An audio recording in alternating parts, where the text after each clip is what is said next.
김큐의 경제뉴스 큐레이션 코너지기 김용조 작가입니다.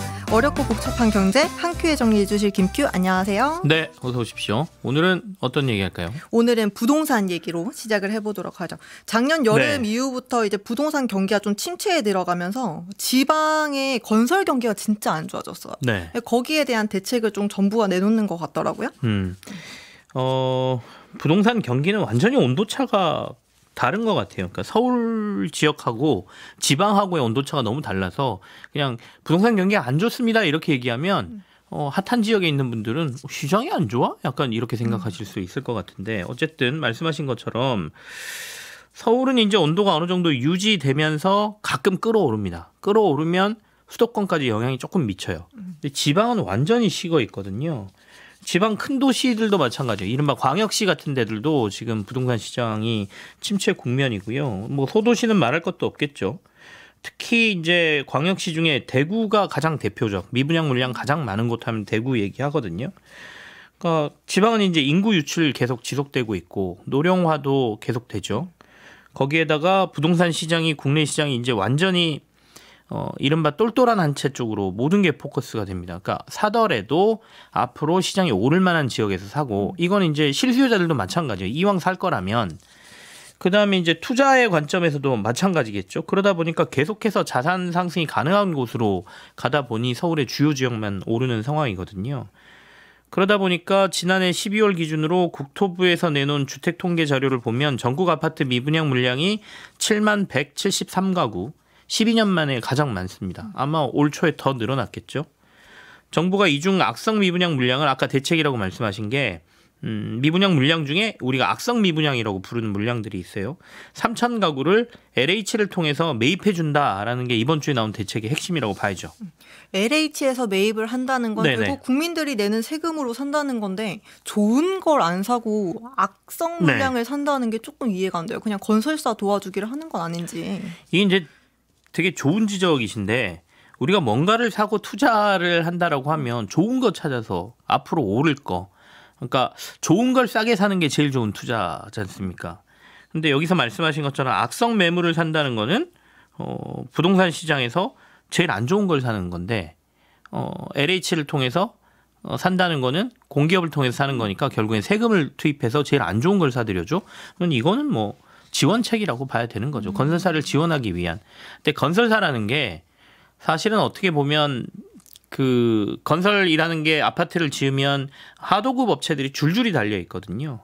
경기에 미치는 영향도 크고, 그래서 건설사 한 곳이 무너지면 지역 기반 자체가 다 무너질 수가 있습니다. 그렇다 보니 이걸 어느 정도의 방어선을 정부는 쳐줘야 될 필요도 있어요. 그래서 그런 것까지 고려한 정책이라고 봐야 되는데, 다들 아시겠지만 우리나라 아파트 분양 시장은 선분양이잖아요. 그러니까 저 이렇게 아파트 지을 겁니다라고 모델하우스 짓고 그림 잘 그려서 사람들한테 아파트 사세요 그러면 사람들이 돈 주면 그 돈을 기반으로 해서 아파트를 짓기 시작하고 중간에 뭐 대출도 받고 이러면서 마지막에 이제 아파트를 최종으로 파는 이런 과정이기 때문에, 악성 미분양이라고 하는 거는 분양 후 바로 미분양 물량을 저희가 악성이라고 하거든요. 그러니까 다 지었는데 물건이 안 팔리는 거예요. 그러니까 물건 내놨는데 바로 안 팔리는 상황을 악성 미분양이라고 하는데, 그거부터 조금 해결을 해주겠다라는 게 정부의 얘기여서 지금 전국에 아까 미분양 물량이 7만 가구 정도 된다라고 제가 말씀드렸고요. 이 중에 악성 미분양 물량이 2만 2천여 가구거든요. 정부가 이제 3천 가구 정도 사준다고 했으니까 그렇게 보면 악성 미분양 물량의 한 13, 14% 정도를 정부가 매입해 준다, 이렇게 보면 되겠죠. 근데 건설 경기가 아무리 안 좋다고 하더라도 이게 전부 다 사줄 수는 없는 거니까, 그렇죠. 그거를 살 수 있는 기준을 마련을 해야 될 텐데, 뭐 어떤 거를 얼마에 사게 될까요? 일단은 앞서 세금을 투입하는 거기 때문에 뭐 간접적으로 LH가 사주는 거긴 하지만 이거 비싸게 사주면 분명히 문제가 됩니다. 그래서 또 어디는 사주고 어디는 안 사주고 그러면 형평성 문제도 되지 않습니까? 그래서 기준이 굉장히 중요한데, 일단 분양가 아래에서 매입한다 정도만 지금 나왔어요. 그러니까 구체적인 건 발표가 되지 않았습니다. 근데 이제 이게 과거 사례가 좀 있어요. 2008년 금융위기 터지고 나서 2009년도에 부동산 시장이 비슷했거든요. 엄청나게 추락하면서 LH 통해서 정부가 그때 미분양 물량을 매입해 준 적이 있습니다. 그 사례를 보면 2009년도에 LH가 악성 미분양 아파트를 2,163가구 매입했거든요. 이때 들인 돈이 7천억 원이 조금 넘었습니다. 그래서 그냥 가구당 평균으로 보면 한 3억 5천 정도에 매입해줬다 이렇게 볼 수 있는데 이건 그냥 단순 평균이고요. 평수도 다르고 지역도 다르고 그러니까 다 달랐을 거 아닙니까? 당시 매입 기준은 분양가 대비 한 50에서 70% 정도의 매입을 해준 거고 매입 방식이 역경매 방식하고 환매 조건부 매입이었습니다. 역경매랑 환매 조건부가 뭔가요? 역경매는 더 싸게 파는 물건 사주겠다 이런 얘기거든요. 그러니까 LH가 원가, 뭐 감정가 그리고 최초 분양가 기준으로 해서 매입가를 이제 정하긴 하거든요.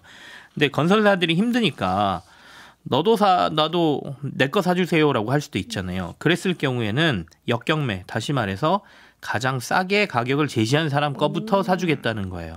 그러면 이제 누구 건 사주고 누구 건 안 사줬네 이런 건 없을 거지 않습니까? 그리고 LH 입장에서는 매입가를 낮출 수 있고 비싸게 샀다는 논란에서도 조금 빠져나올 수 있는 거죠. 그러니까 역경매 방식을 도입했고요. 그 당시에.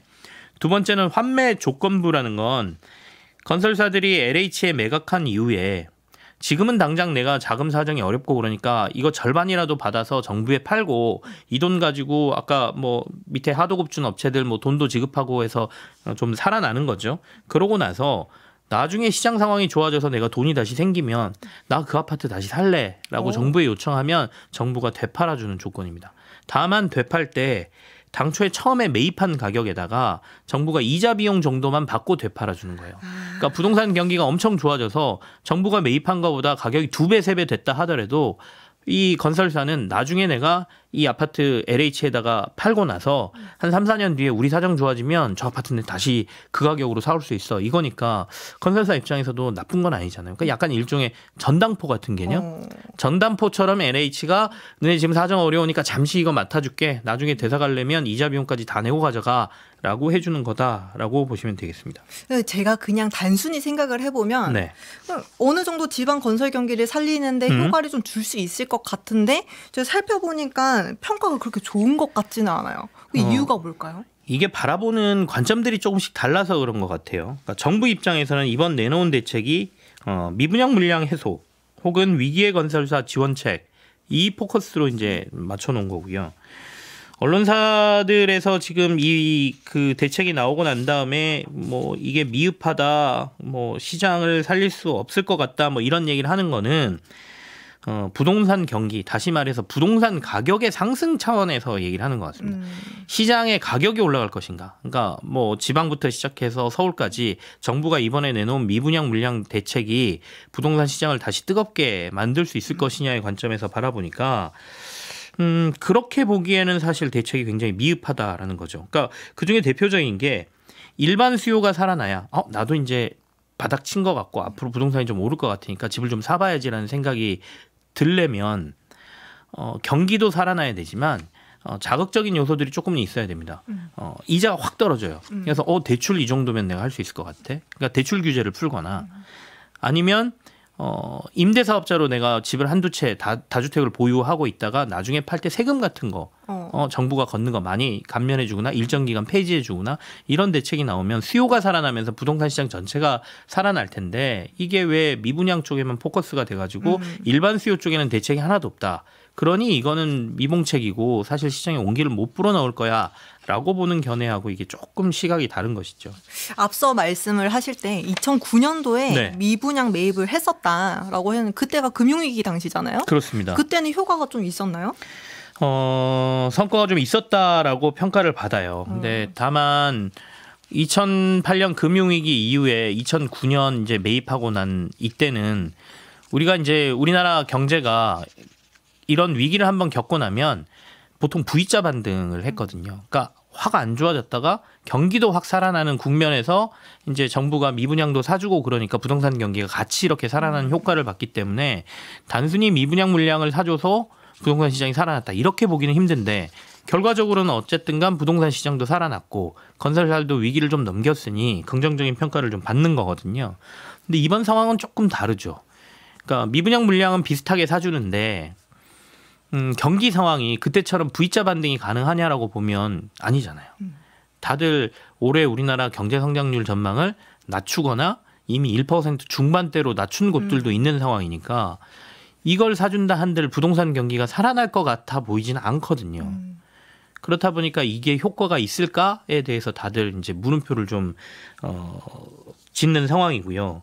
근데 정부 입장에서는 앞서 얘기한 일반 수요를 살리기 위해서 대출 규제나 뭐 이런 것들을 풀어줄까에 대한 고민은 다른 부분들이 더 많아요. 그러니까 DSR 규제를 풀어버리면 가계부채 관리 문제가 일단 생기고 경기 상황이 별로 안 좋은 상황에서 사람들에게 일반 수요를 대출로 살려서 빚내서 집 사세요 하기에는 정부도 좀 부담스러운 상황이지 않습니까?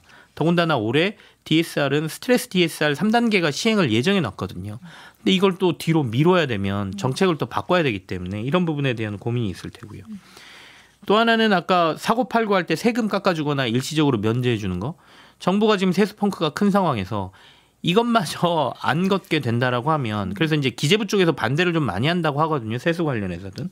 그래서 이런 것들까지 지금 고민을 좀 하고 있는 상황이고 또 이걸 풀어준다 그래서 그럼 온기가 서울이 아니라 지방까지 퍼질 것이냐의 고민도 있어요. 그러니까 최근에 이제 서울시가 지난 12일에 송파구, 잠실, 강남, 뭐 삼성, 대치, 청담 이쪽 한 291곳 아파트의 토지거래 허가 구역 지정을 해제했거든요. 그러니까 여기 서울 갑자기 부동산 시장이 확 호가가 오르고 막 이런 온기가 확 올라간단 말이죠. 그러다 보면 자칫 잘못하면 괜히 DSR 규제 풀고 이런 거 풀어줬다가 지방은 여전히 경기는 안 좋고 서울만 그냥 집값 들썩이면 이것도 문제잖아요. 그러니까 그런 부분까지 지금 정부가 좀 고려하고 있어서 고민이 좀 있는 것 같고요. 다만 이제 국토부에서 하나 더 얘기한 게 CR 리츠를 활용해서 민간 자금 활용해서 이 그 미분양 물량을 조금 더 해소할 거다라는 얘기도 있거든요. 근데 그게 얼마나 활성화되느냐도 좀 관심 있게 봐야 될 것 같습니다. CR 리츠가 뭐예요? CR 리츠는 기업 구조조정 부동산 투자 회사를 CR 리츠라고 하는데요. 뭐 그렇게 어려운 개념은 아닙니다. 그러니까 투자자들의 돈을 모아서 이런 미분양 물량 아파트를 산 다음에 임대로 돌려서 임대 수익을 내다가 부동산 경기가 좋아지면 이 아파트 다시 되팔아서 수익이 나는 걸 이 투자자들이 나눠 갖는 구조예요. 그러니까 들어보면 나쁘지 않잖아요. 근데 문제는 이제 미분양 아파트라는 거는 목이 안 좋아서일 수도 있고 어쨌든 지방의 수요가 안 좋고 부동산 경기가 안 좋은데 이들이 여기다 투자를 할까? 이게 이제 핵심인 거죠. 그러려면 수익률이 높아질 수 있는 인센티브를 정부가 좀 여기다 줘야 됩니다.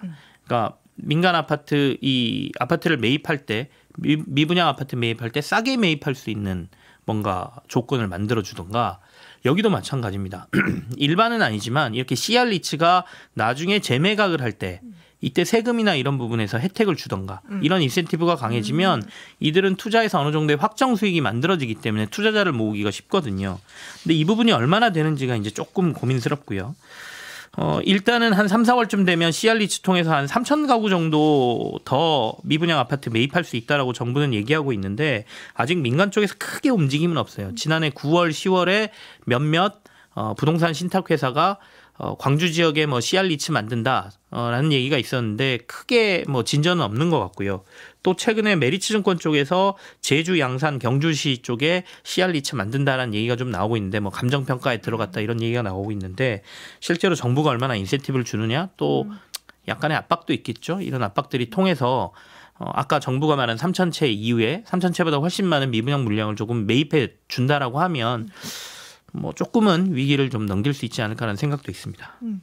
다음 이슈 하나 살펴보고 싶은데요. 네. 담배세랑 주류세 인상 가능성 얘기가 나왔는데 제가 진짜 놀랐던 게 네. 그 액상 담배가 법적으로 규제가 안 되어 있다는 거에 진짜 놀랐어요. 그러니까 사실은 담배세 인상은 세율 인상이 아니라 품목의 확대였거든요. 말씀하신 것처럼 합성 니코틴 들어가 있는 액상 담배를 법상 담배로 포함시켜서 그렇게 되면 이제 액상 전자담배에도 담배세가 부과되는 거기 때문에 거기는 가격이 높아지는 요소고 세금을 더 걷어들이는 이런 효과가 있는 것이죠. 근데 이거는 사실 규제 사각지대 해소가 더 컸던 것 같아요. 세율 인상보다. 그러니까 청소년들 담배가 아니기 때문에 청소년들이 액상 담배 사는 게 규제가 안 되고 있었거든요. 그래서 심지어 중고등학교 앞에 자판기를 설치해서 이 합성 니코틴 액상 담배를 팔아도 법적으로 문제가 없었습니다. 그래서 요거 해소하자라는 차원에서 여야 합의가 있었다고 했는데 결국에는 상임위에서 통과가 안 됐어요. 그래서 이거는 좀 개인적으로 좀 아쉽습니다. 그러니까 세금을 떠나서 그러니까 여러 가지 문제가 얘기가 됐었거든요. 갑자기 이렇게 액상 담배를 담배로 포함하게 되면 이미 4,000개가 넘는 판매하고 있는 판매처들 가격 올라서 뭐 어려워질 거다. 그다음에 뭐 그 업소들 간의 400m 거리 유지 뭐 이런 것 때문에 또 문제가 된다 뭐 여러 가지 얘기가 나왔었는데 그걸 떠나서 당장은 이 문제를 해결했어야 되는데 못한 건 좀 아쉽고요.